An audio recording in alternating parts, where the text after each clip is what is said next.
Alright, so kind of a weird video for me, but basically I'm kind of figuring out what size booster pump I'm going to use when I change off of municipal water to city water, or to well water. So kind of the first thing I'm doing is I came over to this hose bib and I went ahead and hooked up this gauge. I just turned it off. I'm gonna bleed the water out of it, start at 0 here. So when I turn on this hose bib, this is a hose bib specifically connected to the main. So I do have other hoses, and those are regulated off the house. So this one I put in so I know it's off the main. So I'm just over 100 psi. Now, what I'm doing is, well, matter of fact, I thought that I could do it with 2 screens, but what I just did was I just turned on one of my most demanding sprinkler circuits. So this one happens to be the one that fills my pond, which is a 1-inch wide open cutoff pipe. So I currently have a 1-inch gaping hole in my system. So my pressure dropped around 40. It's stabilized. For a second it dropped a little bit lower, and so I'm pretty much dealing with 40 psi with this wide open, which is a little low but acceptable. And same on one of my biggest drip irrigations that has probably about 30 trees or more, maybe 40. It'll drop to around that 40 number. And then on one of my largest sprayers, it'll drop to about 40. So I pretty much know in the most demanding circuits I have, I'm dropping down to about 40. So what I'm going to do right now, I'm just going to shut this off, and I'm going to go down to my meter, and I'm going to do some calculations with those same sprinklers running. So check this out. And by the way, that 5,000 gallon tank is going to be the reservoir. And as you can see here, I got water pumping right out of the pond filler. It's basically a little creek bed. Sucker's still running. I gotta get to the main, which is another short drive, so hold on. Alright, so just getting parked. It's like 1,200 feet away. This takes a little bit. So check this out. Now, I know I'm at 40 psi with this sucker running, so I'm gonna do this pretty quick. I'm gonna wait until it reaches the 0 here, and it'll be there, boom. I'm gonna wait 60 seconds.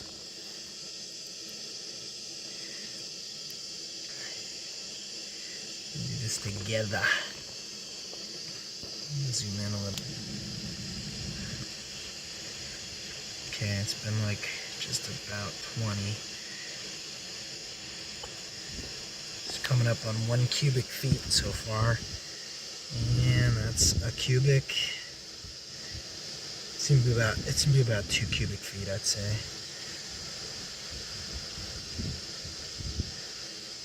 Maybe 2.5 cubic feet.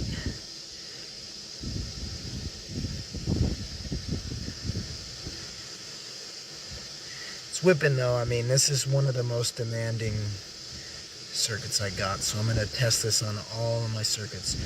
Okay, 2 cubics, and we're there. So what I'm gonna do, I'm gonna probably round that up, but even if we call it at 2 cubics, I'm gonna convert that to gallons right now. So 2 to, I'm gonna say, even maybe I'm just gonna go with the 2.5. I'd like to have a little bit more flow capability, so I'm gonna round up to 2.5. Just 1 second here. All right, so at 2.5, we're about 19 gallons a minute right there. So that would be rounded up to 20. So if I was good with that pump, or if I was good with that amount, I would need a pump that could provide 20 gallons per minute, and ideally I'd like to up the pressure a little, get to be about 20 gallons per minute at 60 psi, rather than right now I saw it at 40. But what I'm going to do, that's how you do it. I'm going to do my own calculations right now. I'm going to try 2 other sprinkler circuits and just make sure that I'm good for sure with that 2.5 cubics, or about 20 GPM. So let me do that myself. All right, So on second thought, this is for sure my most demanding. I can see it's moving faster circuit. So starting right there, we'll run through this 1 minute. The timer on the camera actually helps me as well. So yeah, I can tell. It looked like it was going faster, but maybe it's slowed down a little. Yeah, so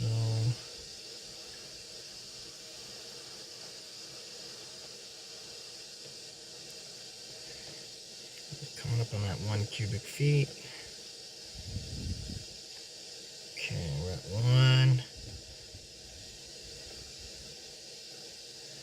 And this one's a little more demanding because I need to actually maintain the sprinkler, the pressure for the sprinklers. The pond fill's not a real big deal.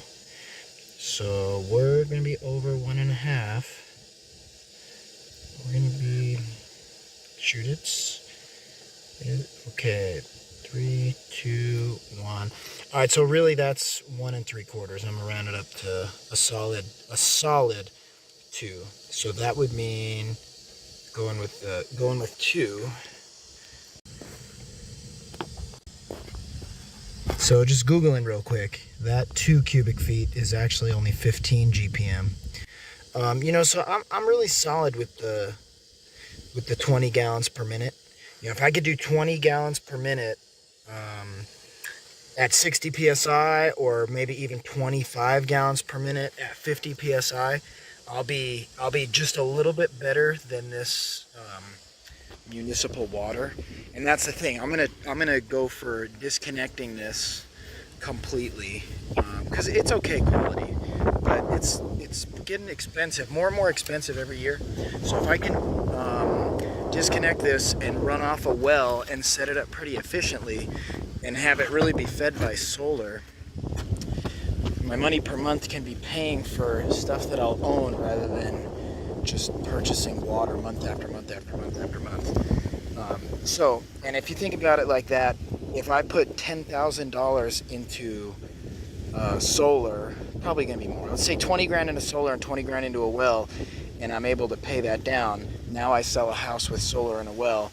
Whereas if I just keep paying electric and water bill, yes, I might actually save some money, but I've earned nothing. I have nothing to show for it. So that's kind of what I'm thinking. So now I'm going to go look at some of the pump charts and figure out which pump size is going to be the best. I could oversize it. I've talked to a lot of well people. It seems like what they want to do is just oversize the thing. That way they don't get a complaint saying there's not enough water pressure. But again, in thinking efficiently, I'm going to try to get a pump that's right in the healthy range with as good efficiency as possible. So let's check that out. So next step, I found some, shopping around for just pumps. Most importantly, manuals. And then in this case, this is the technical manual. You need to get a hold of the pump charts for sure before you can do this. You can probably get them locally or online or whatever. Let's take a look at these. So here's those charts, and there's quite a few pump availabilities, but my closest are going to be this one here, which is 25, the 25 series, which has a recommended range of 8 to 33, or possibly the 18 series, which has a recommendation of 628 gallons per minute. So what I did was I went here, PSI, and I highlighted 40 to 60 as my range. The reason I did that is because I'm going to have a pressure switch set to 40 to 60. I want a little bit more pressure. They also do 30 to 50, so if you're looking for 30 to 50, you'll be down here. But I like 40 to 60. And then I'm kind of going to compare these two. So in that range, this one's in my range here at 25 gallons per minute, and that would be the 25 series pump with the 7 is actually the 3/4 horsepower. But I really want to get over to like this 30 gallon per minute capability. Just because I know what I really need is about 20 for the irrigation. But I'm noticing when I'm running that irrigation, if I turn a faucet on in the house, it's it's low pressure. So I'm kind of trying to beat that. So at a rather than the 3/4 horse, the 1.0 is a 1 horsepower. That would get me in my pressure range at 30 gallons a minute, and it pretty much maxed me out at 32 and a half by the time it drops below the 40 psi number. So right here, this is the pump I'm thinking. That's why I highlighted it, and I'm just looking at that curve and seeing where it's at. So that curve is in range, as far as maximum production. It's in range at about 28 gallons per minute, and it can go all the way to about 32.5, and that'd be max. Now, if I'm only using 10 gallons per minute, all that's going to mean is that pump is going to start up and run and pressurize the pressure tank, and then when it gets to 60 psi, it's going to cut off. So it's a little bit of a waste in a sense, because if I'm doing 5, 10, 15, 20, that pump is going to be cycling. And obviously that's not great for the pump. It's not really great for probably a lot of things. But I've got a big storage tank at 86 gallon or so. So if I'm doing a small thing like the faucet, this pump shouldn't even really have to kick on, except periodically, like maybe once an hour to fill that 86 gallons or whatever it is minus the air. So I'm thinking this is probably my winner here, specifically the 25 series with the 1 horse motor. But in the event that I wanted to do, I could go with a smaller pump actually. I could do the 18 series pump. And I did the same thing. I've got 40 to 60 highlighted here. And in that range, around my 30 number, these ones are falling off. So to me, these three are low. So the 3/4 horse, the 1 horse, and the 1.5 horse, in my opinion, are just a little low. So that would mean to do the 18 series, I'd have to bump up to a 2 horsepower. And actually that one would work pretty well. So a 2 horse, boom, right in my range. That's going to be 30 gallons per minute, real close to that 60 number. And then again, that one would max out about 32 and a half gallons per minute before it drops below 40. And the reason we don't really want to drop below 40 is the sprinklers aren't going to really spray well. And we could also just bump up the PSI. I mean, that's kind of like what the municipal does. My static pressure is 100. And if I'm running just one sprinkler, it will shoot really far, but it tends to be more of a misting. They actually do work better down here in this 40 to 60 range. Even 30 would be still pretty good. So if I'm looking for 30 psi or a 30 psi, I could be probably 33, 34 maybe gallon per minute. So I mean, these are my ranges. So basically this is too high. The 3 horse is just overkill. But here's the side by side, and they printed a little bit of a different size here. So I'm gonna switch them up. This is the smaller pump, bigger horsepower motor. This is the bigger pump, smaller horsepower motor. I'm kind of looking at this and I'm saying like that 2 horse motor is way overkill. I mean, way overkill. At 10 gallons a minute, that sucker is going to be wanting to be doing like 170 psi. And at 10 gallons a minute here, this pump's more in my ballpark. That's about 75 psi. It seems to me like this is going to be a closer fit for my target. But I want to point something out.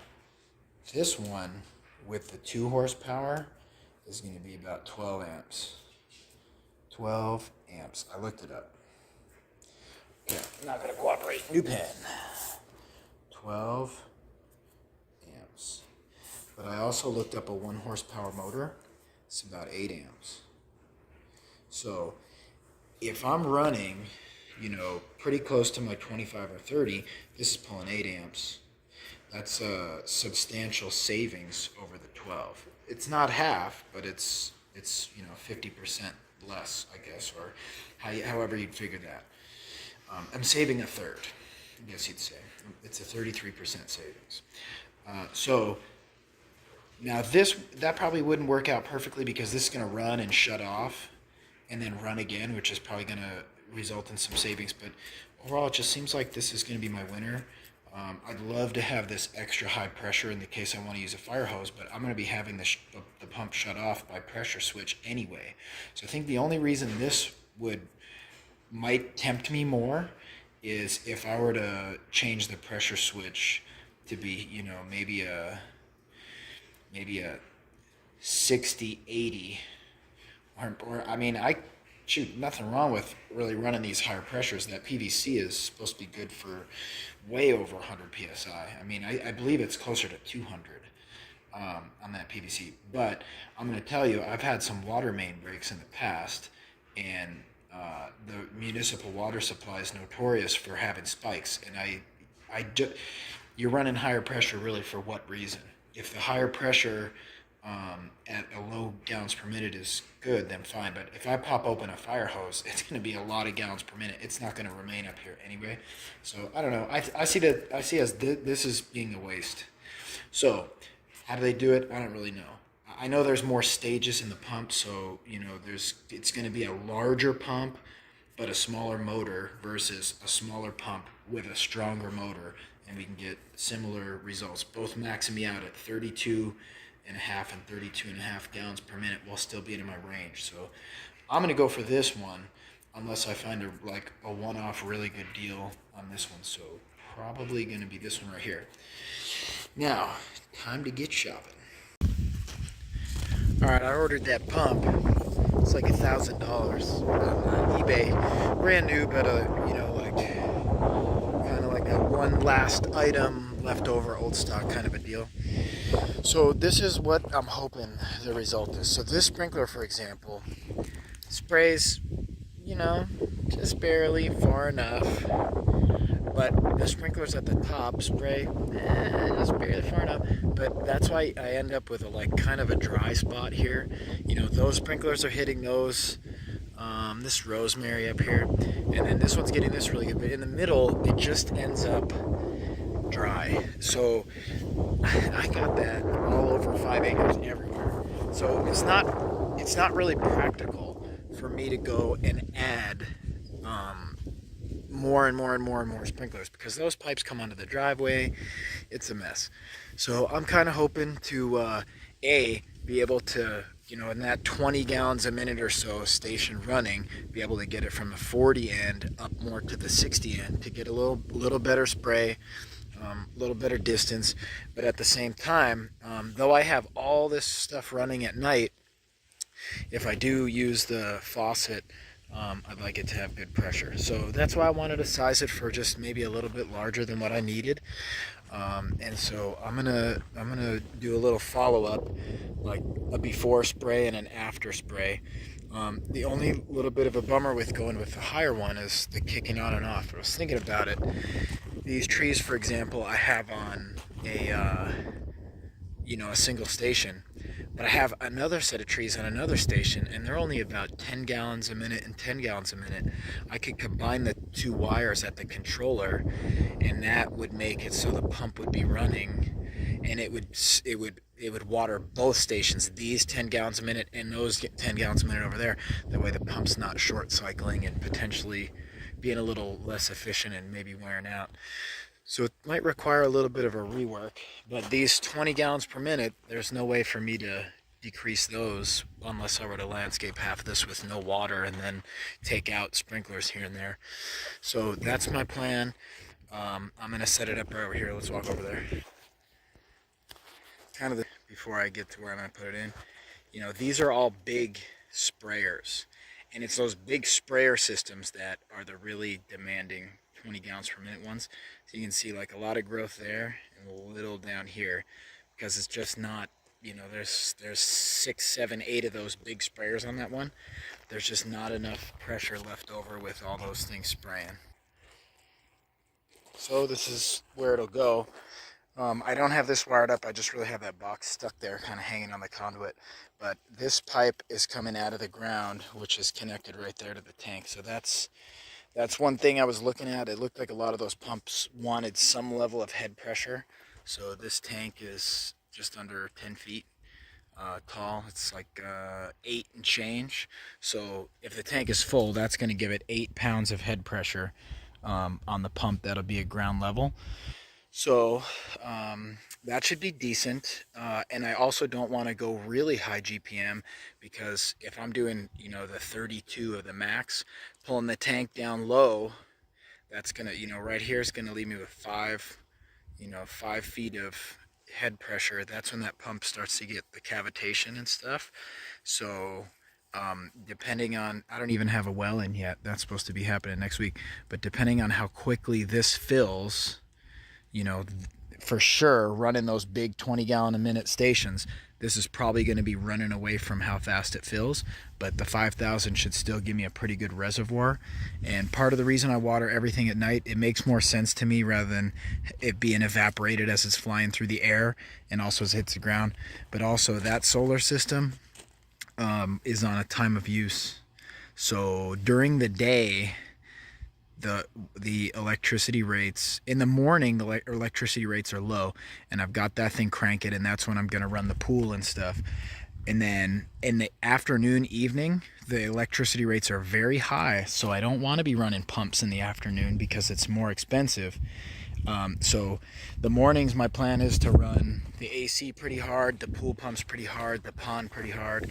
Afternoon, I want to run very little and just let that sucker produce as much as I can at that high rate. And then all night long, I plan to be spraying all the water I can. And you can just see, I mean, we're at a shortage for water here. It's $500 a month for this irrigation, that irrigation, the fruit tree irrigation. There's quite a bit of landscaping down along the driveway, but California, we need some more water, and there's good water underground. I just want to manage it in the right way, but get this to be a little greener and get the water we need rather than relying on the municipal company. So it's a DIY for me. I'm not an expert.